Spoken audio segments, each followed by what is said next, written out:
Aye, well, I want you to know. I wanted to be in the army. I could have done other stuff, eh? I'm not a knuckle dragger.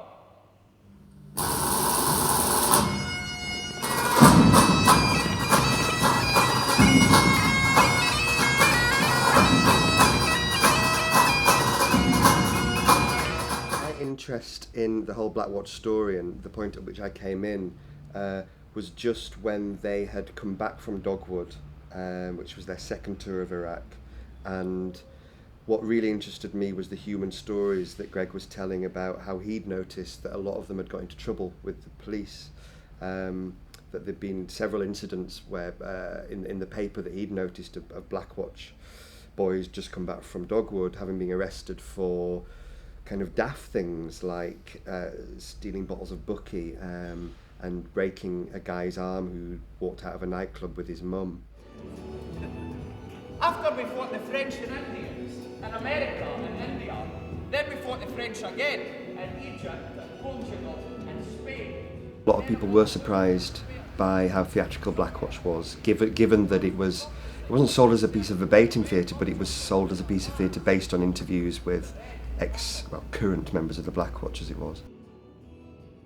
Stephen Hoggart, who was the Associate Director for Movement, I've worked with quite a lot before, and indeed worked with him on Gregory Burke's second play, The Straits, that I directed.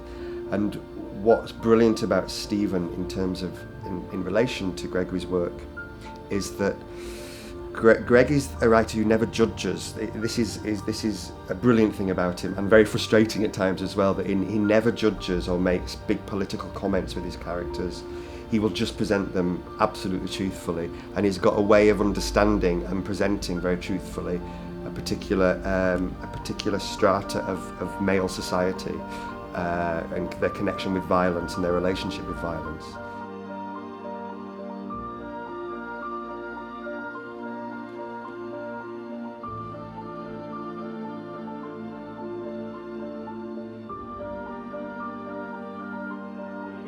Wave of anger as Scotland and the Black Watch families compare and contrast the bravery of our Scottish soldiers with the duplicity and chicanery. They hadn't been decompressed, as they call it, that time, because Tony Blair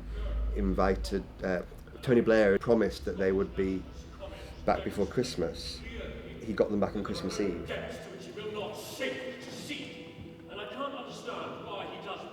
I cannot understand why someone should seek to take political advantage about the tragic deaths of 3 brave men and their interpreter. I believe that this deployment was political in its nature. I think the request was political. The answer was political during an American presidential election. Ye could talk of interfloss royals, Scottish fusiliers. They were demolishing and the volunteers. You see more sways with the bells and your gardens big and broad. Bring to me the tartan, the gallant fought it war. Let us make sure it goes as well as anything we have done in the past, and is one we can be proud of.